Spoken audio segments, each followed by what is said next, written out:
Bonsoir à tous. J'imagine que si vous êtes assis ici ce soir, j'ai pas besoin de vous convaincre qu'on est exposé à plein de contaminants d'environnement, et ça sur une base assez régulière. Euh, on se le fait rappeler quand même sur une base régulière par les réseaux sociaux, par les médias.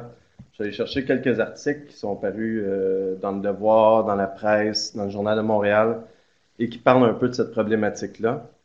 En haut à gauche, on a un exemple dans le Devoir où on rapporte les résultats d'une étude où on a mesuré des retardateurs de flamme dans le lait maternel des Québécoises, ce qui démontre que les enfants sont exposés en très bas âge. Ensuite, il y a d'autres composés qui se retrouvent dans d'autres milieux. On a les enfants qui sont exposés à des produits dans les sièges auto, certains composés du pétrole, bisphénol A, dont on a entendu beaucoup parler dernièrement. Si on rapporte les résultats d'une étude qui laisse croire que le bisphénol A pourrait altérer le développement du cerveau des enfants. Et on a même les vieux BPC, dont on pensait s'être débarrassé dans les années 70, puis ils font encore les manchettes dernièrement avec le site où sont entreposés des BPC à Pointe-Claire. Et on a des terrains qui sont contaminés au BPC et possiblement des expositions chez l'humain. Je vais dresser une petite liste de contaminants de l'environnement auxquels on est exposé sur une base régulière. Vous allez en reconnaître quelques-uns. On a le bisphénol A, que vous connaissez probablement tous. Le triclosan, ceux qui ne connaissent pas ça, regardez votre tube de dentifrice ce soir. Probablement que vous allez voir le triclosan. On a les BPC aussi que vous connaissez, qui ont fait les manchettes depuis quand même longtemps. Et certains autres que vous connaissez peut-être un peu moins, comme les retardateurs de flamme, les PBDE, on a des composés perfluorés comme le PFOA, PFOS, PFOA qui a été utilisé dans la fabrication du Gore-Tex, les manteaux en Gore-Tex, dans les poêles en Teflon. On a le PFOS qui a été utilisé comme anti-tache dans les tapis. Non, ici c'est assez neuf. Il ne devrait pas y en avoir dans le tapis ici, mais ça a été remplacé sur peut-être un autre composé perfluoré. Il y a aussi plusieurs pesticides. Nadine va en parler un peu plus en détail que moi plus tard. Des molécules qui sont utilisées dans la fabrication de plastique, comme les phtalates. Donc, ça, c'est tous des composés auxquels on est exposé. Et vraiment, c'est une liste qui n'est pas exhaustive. Il y a beaucoup plus de composés que ça. Et dans les dernières enquêtes canadiennes sur les mesures de santé, on est allé chercher des échantillons d'urine et de sang chez les Canadiens, chez environ 5000 Canadiens, et on a mesuré ces contaminants-là. Et en rouge, on voit les pourcentages d'échantillons qui présentaient des traces de ces composés-là. Donc, bisphénol A, 95% des personnes avaient des traces de bisphénol A dans l'urine. BPC chez pratiquement tout le monde. PFOA, PFOS, peut-être que vous ne les connaissez pas très bien, mais vous en avez dans votre sang en ce moment. La même chose pour les pesticides organophosphorés, pyrétrinoïdes. On a même le parapara DDE, qui est le produit de dégradation de l'insecticide DDT qui a été utilisé jusque dans les années 70. Même si ça a été banni dans les années 70, aujourd'hui, vous avez du DDE dans votre sang.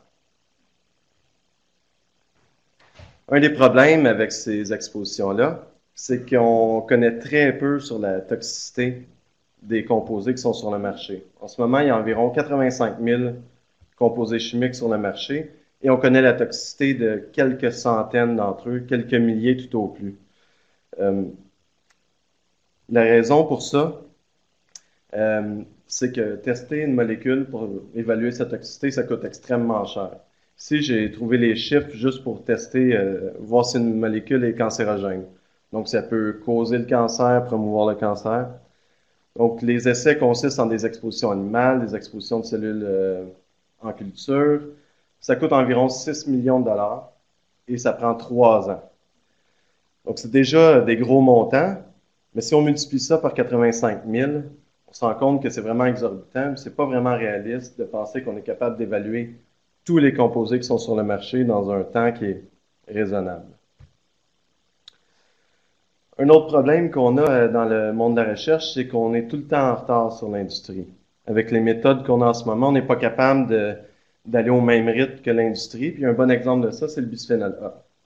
Le bisphénol A a commencé à être utilisé surtout dans les années 50. dans différents plastiques, dans la fabrication de boîtes de conserve, les bouteilles Nalgene. On voit qu'on a commencé à étudier le bisphénol A seulement à partir des années 80. On voit le nombre de publications scientifiques qui commence à augmenter. Puis, dans les années 2000, c'est là vraiment qu'on a connu le boom de recherche sur le bisphénol A. On s'est rendu compte que c'était un perturbateur endocrinien. Et en voyant les résultats de ces études-là, le gouvernement canadien a décidé de bannir le bisphénol A des biberons pour enfants, pour éviter que les enfants soient exposés en bas âge. L'industrie a vu ça venir d'avance, a vu les publications scientifiques arriver. Puis, ils ont synthétisé deux nouvelles alternatives au bisphénol A. Entre autres, il y a plusieurs autres alternatives, mais c'est les deux plus utilisées, bisphénol F, bisphénol S. Et quand vous voyez un produit qui est indiqué, il n'y a pas de bisphénol A, il y a probablement du bisphénol F ou S. Et si on voit les deux lignes, une ligne verte et une ligne rouge en bas à droite, ça, c'est les articles scientifiques sur le bisphénol S et le bisphénol F. Donc, on voit qu'on commence à peine à les étudier. Puis déjà, les résultats démontrent que c'est des composés qui sont tout aussi toxiques. Aux mêmes doses, on a les mêmes effets que le bisphénol A. Donc, on est tout le temps un peu en retard sur l'industrie. L'industrie a probablement déjà plusieurs autres alternatives. Quand on va avoir démontré hors de tout doute raisonnable que le bisphénol F et S sont toxiques, on va légiférer, mais déjà, ça va être d'autres produits qui vont être sur le marché. Un autre bon exemple de l'anachronisme un peu de notre recherche scientifique, c'est les PBDE, les retardateurs de flamme qui ont été utilisés dans la fabrication de divers produits de consommation comme les divans, les matelas, les ordinateurs. Sont entrés sur le marché dans les années 70. Vraiment, on a commencé à les étudier dans les années 2000. Puis dès qu'on a commencé à sortir des études qui démontraient de la toxicité, l'industrie a dit « Ah, on se retire, on arrête de produire des PBDE, on n'en met plus dans les... On n'en vend plus, on n'en produit plus. » C'est parce qu'il y avait déjà des produits de remplacement qui ont pu vendre aux compagnies qui faisaient les divers biens de consommation. C'est seulement plusieurs années après qu'on s'est rendu compte que les PBDE, quand on est exposé prénatalement dans le ventre de sa mère ou postnatalement, peut avoir des impacts sur le développement du cerveau. Les dernières études ont démontré que les enfants les plus fortement exposés ont un QI environ 4 points de plus faible que les enfants qui sont plus faiblement exposés. Sur une base individuelle, ça ne fait pas une énorme différence. C'est non négligeable, mais ce n'est pas substantiel. Quelqu'un qui aurait autrement un QI de 100, soit la moyenne, aurait un QI de 96. C'est pas une énorme différence, ça va probablement pas avoir un gros impact sur le cheminement de la personne. Par contre, quand on expose une population au complet au PBDE, mais là, c'est tout le monde qui perd des points de QI. Ça fait en sorte qu'on a moins de gens qui sont doués et on a de plus en plus d'enfants qui présentent des retards cognitifs, des problèmes comportementaux. Et ça coûte vraiment cher à la société. Il faut qu'on encadre ces personnes-là, il faut qu'on les aide. Les coûts vraiment sont exorbitants. Puis là, on parle de PBDE, qui sont un des produits neurotoxiques qui sont sur le marché. Les BPC qui sont plus sur le marché, mais on en a tous encore dans notre sang, c'est des composés neurotoxiques. On a le plomb. Donc, à chaque molécule qu'on ajoute à ça, la courbe se tasse de plus en plus vers Forrest Gump et de plus en plus loin de Albert Einstein. Donc, on a une problématique. Il y a des pistes de solutions qui existent. Une des premières pistes, ce serait de réévaluer notre réglementation. Au Canada, on a la fâcheuse habitude de suivre nos voisins du Sud, les Américains, qui, eux, ont élaboré une réglementation qui s'appelle la TSCA dans les années 70. Puis cette réglementation-là met le fardeau d'évaluer les composés sur le gouvernement. Donc, c'est le gouvernement qui doit évaluer la toxicité des composés qui sont sur le marché. Quand ça a été élaboré, il y avait déjà 62 000 composés sur le marché. Et étant donné qu'ils étaient déjà sur le marché, ils ont eu comme un passe-droit. Il y avait des droits acquis. ces substances-là ne sont pas vraiment évaluées, étant donné qu'ils étaient déjà sur le marché. Puis l'EPA, même si c'est un nouveau produit qui est arrivé après, pour avoir le droit de demander des tests de toxicité, doit avoir des doutes raisonnables sur la toxicité de la substance. Donc, on comprend un peu le cercle vicieux, là, c'est faut savoir ou faut avoir des doutes raisonnables qu'elle est toxique avant de demander des tests de toxicité. Donc, ça fait pas beaucoup de sens. Et l'accès du public aux données est plutôt restreint. Si on se tourne du côté de l'Europe, l'Europe s'est dotée d'une réglementation dans les années 2000 qui s'appelle REACH, où le fardeau de prouver que les molécules sont toxiques est sur les compagnies. Les compagnies doivent soumettre leurs substances à des laboratoires indépendants qui doivent démontrer que la substance n'est pas toxique.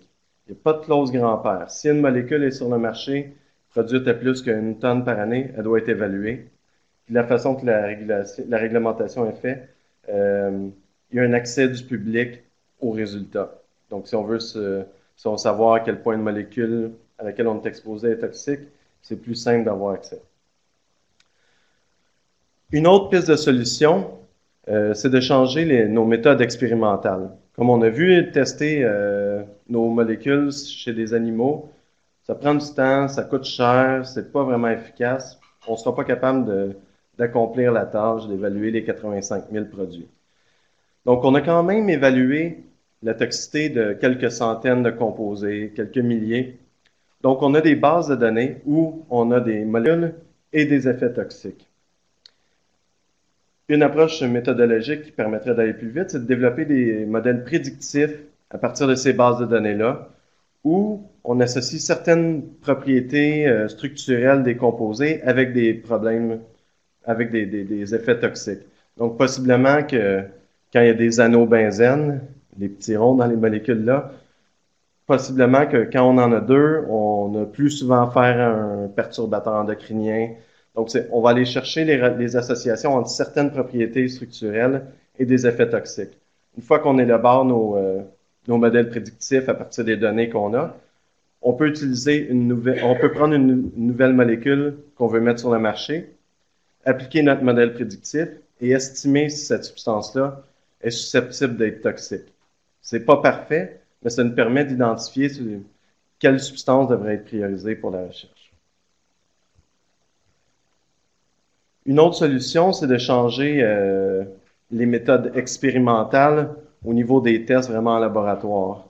Donc, au lieu d'aller tester chez les animaux, on peut commencer à tester sur des systèmes qui sont plus simples. Des cellules de foie, des cellules de cerveau, des cellules immunitaires. Puis, on utilise des robots pour exposer ces cellules-là à différents composés, différentes concentrations de composés, différents mélanges de composés. Puis, on est capable d'aller voir s'il y a des effets toxiques sur les cellules. Le programme ToxCast aux États-Unis a d'ailleurs déjà évalué environ 2000 produits comme ça pour environ 700 effets toxiques possibles sur les cellules. Encore une fois, ce n'est pas une approche qui est parfaite. On traite des cellules avec des molécules. Peut-être qu'on va manquer des effets qui peuvent seulement être vus quand on a l'organisme entier, mais quand même, c'est une approche qui va permettre d'évaluer plus de produits plus rapidement. Donc, pour conclure, on est exposé à une vaste gamme de composés chimiques et malheureusement, on ne connaît pas la toxicité de la majeure partie de ces composés-là. Donc, ce qu'il faut faire, c'est qu'il faut, premièrement, changer la façon qu'on aborde les composés chimiques en termes législatifs. Donc, être plus proactif, essayer d'adopter une approche qui ressemble plus aux Européens avec REACH qu'aux Américains.